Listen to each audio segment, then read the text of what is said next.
বিসমিল্লাহির রহমানির রহিম।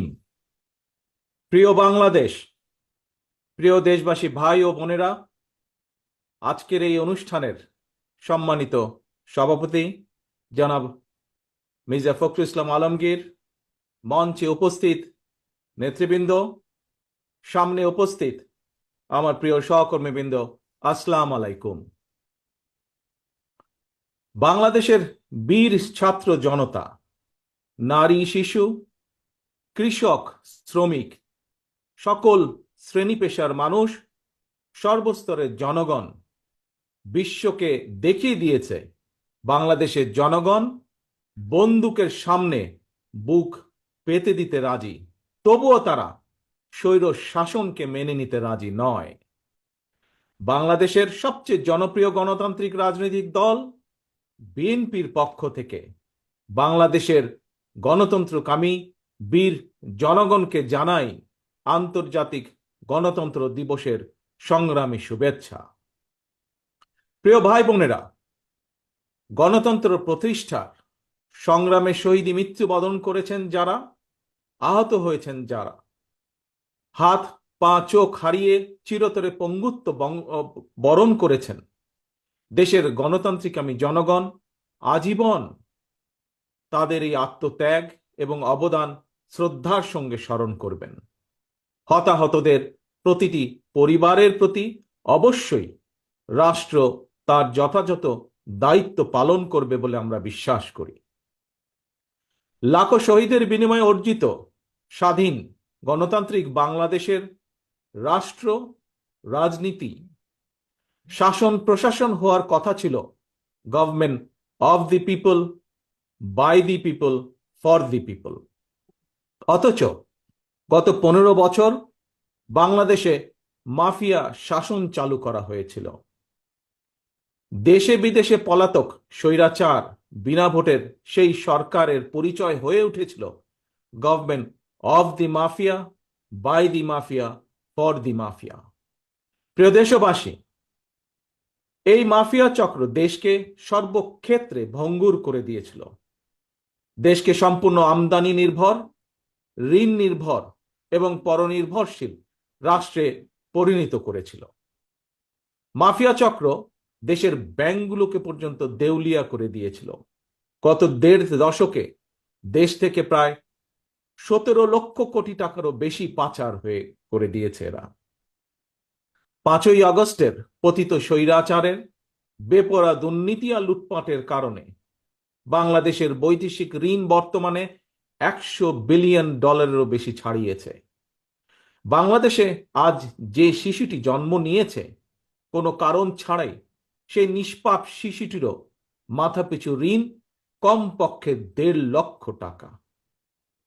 প্রিয় ভাই বোনেরা, মাফিয়া চক্র দেশকে শুধু অর্থনৈতিকভাবেই ভঙ্গুর করে দেয়নি, দেশের আর্থ সামাজিক সাংস্কৃতিক এবং রাজনৈতিক রীতিনীতিকেও ধ্বংস করে দিয়েছে। প্রতিটি সাংবিধানিক এবং বিধিবদ্ধ প্রতিষ্ঠান অকার্যকর করে ফেলা হয়েছিল। খোদ বিচার বিভাগকেই ফ্যাসিবাদের সূতিকাগারে পরিণত করা হয়েছিল। একটি রাষ্ট্র কতটা সভ্য এবং গণতান্ত্রিক সেটি দেশের আইন শৃঙ্খলা বাহিনীর আচরণে স্পষ্ট হয়ে ওঠে। কিন্তু মাফিয়া চক্র দলীয় স্বার্থে ব্যবহার করতে গিয়ে দেশের আইন শৃঙ্খলা বাহিনীকেও সম্পূর্ণ বিপর্যস্ত করে দিয়েছে। গণতন্ত্রকামী প্রিয় ভাই ও বোনেরা, অন্যায়, অনিয়ম আর অরাজকতার বিরুদ্ধে গণবিস্ফোরণে মাফিয়া চক্রের প্রধান দেশ ছেড়ে পালানোর পর দেশে মাফিয়া শাসন শোষণের অবসান ঘটেছে। পতিত স্বৈরাচারের পলায়নের মধ্যে দিয়ে একটি গণতান্ত্রিক মানবিক বাংলাদেশ গড়ার পথে প্রধান বাধা হয়তো দূর হয়েছে, তবে বাধা দূর হলেও মাফিয়া চক্রের রেখে যাওয়া 15 বছরের জঞ্জাল কিন্তু এখনো দূর হয়নি। এই জঞ্জালকে দূর করে জনগণের, বাংলাদেশের জনগণের ভোটে জনগণের কাছে জবাবদিহিমূলক একটি গণতান্ত্রিক সরকার প্রতিষ্ঠার লক্ষ্যে অন্তর্বর্তীকালীন বর্তমান সরকার কাজ করছে। তবে মাফিয়া চক্রের প্রধান দেশ ছেড়ে পালালেও মাফিয়া চক্রের বেনিফিশিয়ারি অপশক্তি প্রশাসনের ভেতরে থেকে কিংবা রাজনীতির ছদ্মবরণে অন্তর্বর্তীকালীন সরকারকে চ্যালেঞ্জ ছুড়ে দেওয়ার অপচেষ্টা কিন্তু অব্যাহত রেখেছে। প্রিয় দেশবাসী, ভাই ও বোনেরা, বর্তমান অন্তর্বর্তীকালীন সরকার হাজারো শহীদের রক্তের বিনিময় লক্ষ কোটি জনতার গণ অভ্যুত্থানের ফসল। এই সরকারের কোনো কোনো কার্যক্রম সকলের কাছে হয়তো সাফল্য হিসাবে বিবেচিত নাও হতে পারে, কিন্তু এটি আমাদের প্রত্যেককে মনে রাখতে হবে, এই সরকারের ব্যর্থতা আমাদের সকলের ব্যর্থতা, বাংলাদেশের পক্ষের গণতান্ত্রিকামী জনগণের ব্যর্থতা। সুতরাং এই অন্তর্বর্তীকালীন সরকারকে কোনোভাবেই ব্যর্থ হতে দেওয়া যাবে না। দেশে বিদেশে থেকে নানা রকমের উস্কানিতেও জনগণ অন্তর্বর্তীকালীন সরকারকে ব্যর্থ হতে দেবে না। তবে অন্তর্বর্তীকালীন সরকার যাতে নিজেরাই নিজেদের ব্যর্থতার কারণ না হয়ে দাঁড়ায়, সে ব্যাপারে তাদেরকেও সতর্ক থাকতে হবে। বাংলাদেশ কিংবা যে কোনো দেশেই গণ অভ্যুত্থানের মাধ্যমে গঠিত সরকার অবশ্যই জনগণের সরকার। তাই জনগণ অন্তর্বর্তীকালীন সরকারের প্রতি সহযোগিতা অব্যাহত রেখেছে, রাখবে। তবে কোনো এক পর্যায়ে অন্তর্বর্তীকালীন সরকারের জবাবদিহিতাও কিন্তু নির্বাচিত সংসদের মাধ্যমেই নিশ্চিত করা হয়। সুতরাং জনগণের রাজনৈতিক ক্ষমতায়নের মাধ্যমে একটি নির্বাচিত সংসদ এবং সরকার প্রতিষ্ঠায় অন্তর্বর্তীকালীন সরকারের সকল সংস্কার কার্যক্রমের প্রথম এবং প্রধান টার্গেট হওয়া জরুরি। এজন্যই আমরা মনে করি অগ্রাধিকার ভিত্তিতে জনগণের ভোটে নির্বাচিত প্রতিনিধিদের দ্বারা জবাবদিহিমূলক সরকার এবং সংসদ প্রতিষ্ঠার লক্ষ্যকে সামনে রেখেই সংস্কার কার্যক্রম এগিয়ে নেওয়া দরকার। কারণ জনগণের রাজনৈতিক ক্ষমতায়ন ছাড়া সংস্কার কার্যক্রমে প্রক্রিয়ায় জনগণের সরাসরি সম্পৃক্ততা ছাড়া উন্নয়ন, গণতন্ত্র কিংবা সংস্কার কোনোটিই টেকসই এবং কার্যকর হয় না। একটি অবাধ, সুষ্ঠু এবং নিরপেক্ষ নির্বাচনের মাধ্যমে প্রতিটি ভোটারের ভোট প্রদানের অধিকার নিশ্চিত করে ভোটারদের কাঙ্ক্ষিত প্রতিনিধি নির্বাচন করার অধিকার প্রতিষ্ঠার মাধ্যমেই জনগণের রাজনৈতিক ক্ষমতায়ন নিশ্চিত করা সম্ভব। এবং সেই লক্ষ্যে বিশেষ করে নির্বাচন কমিশন, জনপ্রশাসনের সংস্কার এবং আইন শৃঙ্খলা বাহিনীকে সক্ষম এবং উপযুক্ত করে তুলতে হবে।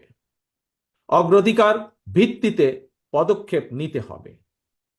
অন্তর্বর্তীকালীন সরকার ইতিমধ্যেই বেশ কিছু ক্ষেত্রে সংস্কার কার্যক্রম হাতে নিয়েছে।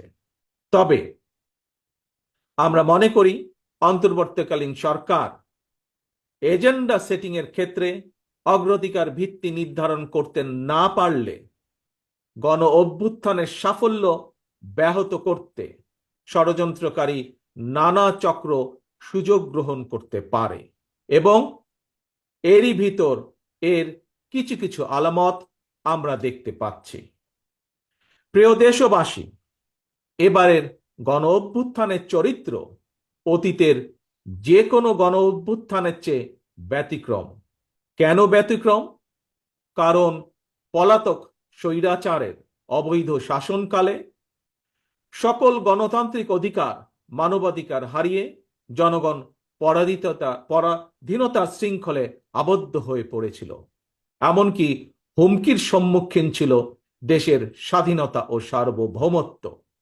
তাই এবারের গণ অভ্যুত্থানের মধ্যে দিয়ে কেবল মানুষের অধিকারই প্রতিষ্ঠিত হয়নি, দেশের স্বাধীনতা সার্বভৌমত্ব রক্ষা পেয়েছে। দেশ এবং জনগণ এখন স্বাধীন। গুম, খুন, অপহরণ আর বিভীষিকাময় আয়নাঘরের আতঙ্ক মুক্ত। স্বাধীনতা সার্বভৌমত্ব রক্ষার পর এবার দেশ এবং জনগণের স্বাধীনতা সুরক্ষায় প্রথম কাজ হতে হবে রাষ্ট্র এবং সমাজে মানুষের গণতান্ত্রিক অধিকার এবং লুণ্ঠিত ভোটের অধিকারকে পুনঃপ্রতিষ্ঠিত করা। তাই প্রিয় ভাই ও বোনেরা, দেশে বর্তমানে প্রায় 12.5 কোটি ভোটার। এর মধ্যে 2009 সাল থেকে এ পর্যন্ত ভোটার তালিকায় প্রায় 2.5 কোটিরও বেশি নতুন ভোটার সংযুক্ত হয়েছেন। ভোটার হবার পর তরুণ প্রজন্মের এই 2.5 কোটিরও বেশি ভোটার একটিও জাতীয় নির্বাচনে ভোট দেবার সুযোগ পায়নি। ভোট দিয়ে তারা তাদের কাঙ্ক্ষিত জনপ্রতিনিধি নির্বাচন করতে পারেনি, অথবা তাদের নিজেরাও কেউ ভোটে নির্বাচিত হয়ে জনগণের প্রতিনিধিত্ব করার সুযোগ পায়নি। বিএনপি বিশ্বাস করে, বিএনপি মনে করে দেশের জনশক্তির অর্ধেক নারী এবং তারুণ্যের এই বৃহৎ অংশকে রাজনৈতিক অংশীদারিত্বের বাইরে রেখে একটি বৈষম্যহীন মানবিক রাষ্ট্র গঠন সম্ভব নয়। সংবিধান কিংবা প্রবিধানে যাই থাকুক, জনগণের রাজনৈতিক এবং অর্থনৈতিক ক্ষমতা নিশ্চিত করা না গেলে, সংস্কার প্রক্রিয়ায় জনগণকে সম্পৃক্ত করা না গেলে শেষ পর্যন্ত কোনো সংস্কার কার্যক্রমেরই কার্যকরী ফল পাওয়া যাবে না।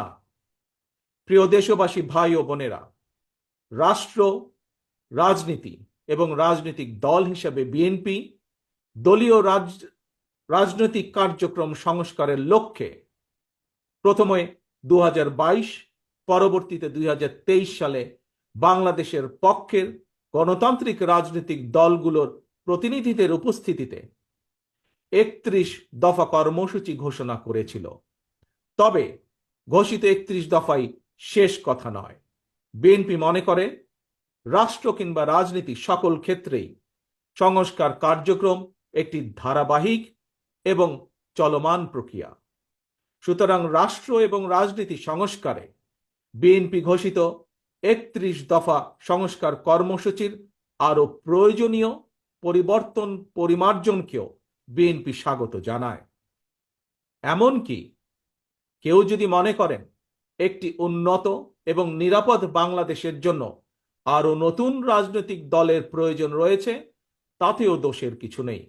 কারণ শেষ পর্যন্ত জনগণই চূড়ান্ত সিদ্ধান্ত নেবে। জনগণ কাকে সমর্থন জানাবে কিংবা কাকে সমর্থন দেবে না, এটি তাদেরই চূড়ান্ত বিষয়। এ কারণেই বিএনপি বরাবর জনগণের ভোটের অধিকারের উপর জোর দিয়েছে। বিএনপি মনে করে একমাত্র অবাধ, সুষ্ঠু নির্বাচনের মাধ্যমেই রাষ্ট্র, রাজনীতি এবং রাজনৈতিক বন্দোবস্তের সঙ্গে জনগণের প্রত্যক্ষ অংশদারিত্ব তৈরি হয়। গণতান্ত্রিক আমি প্রিয় ভাই ও বোনেরা, গণ অভ্যুত্থান কিংবা সংস্কার কার্যক্রম নিয়ে রাজনীতির মাঠে নানা রকম কথা হচ্ছে। গণতান্ত্রিক রাজনীতিতে এটি একটি স্বাভাবিক এবং গ্রহণযোগ্য রীতি। প্রত্যেকেই তাদের নিজ নিজ দৃষ্টিভঙ্গি প্রকাশ করবেন, এটিই স্বাভাবিক। এই নিয়ে বিচলিত হওয়ার কোনোই কিছু নেই। একজন রাজনৈতিক কর্মী হিসাবে আমি বিশ্বাস করি, ফৌজদারি অপরাধের বিচার যেমন বিচারিক আদালতে হয়, ঠিক তেমনি রাজনৈতিক কর্মকাণ্ড কিংবা রাজনৈতিক আচরণের বিচার হয় জনগণের আদালতে। আমি আগেও বলেছি, আজ আবারও আপনাদের সামনে বলতে চাই, ক্ষমতার পরিবর্তন মানে শুধু রাষ্ট্র ক্ষমতার হাত বদল নয়। ক্ষমতার পরিবর্তন মানে রাষ্ট্র এবং রাজনীতির গুণগত পরিবর্তন। তাই প্রতিটি রাজনৈতিক নেতাকর্মীর মনে রাখা প্রয়োজন, রাজনীতির গুণ পরিবর্তনের জন্য রাজনৈতিক দলের নেতাকর্মীদের আচার আচরণেও গুণগত পরিবর্তন জরুরি। সুতরাং আমার আহ্বান, কোনো প্রলোভন কিংবা উস্কানিতে বিভ্রান্ত না হয়ে জ্ঞানভিত্তিক রাষ্ট্র এবং সমাজের নেতৃত্ব দানের জন্য নিজেদেরকে প্রস্তুত করুন।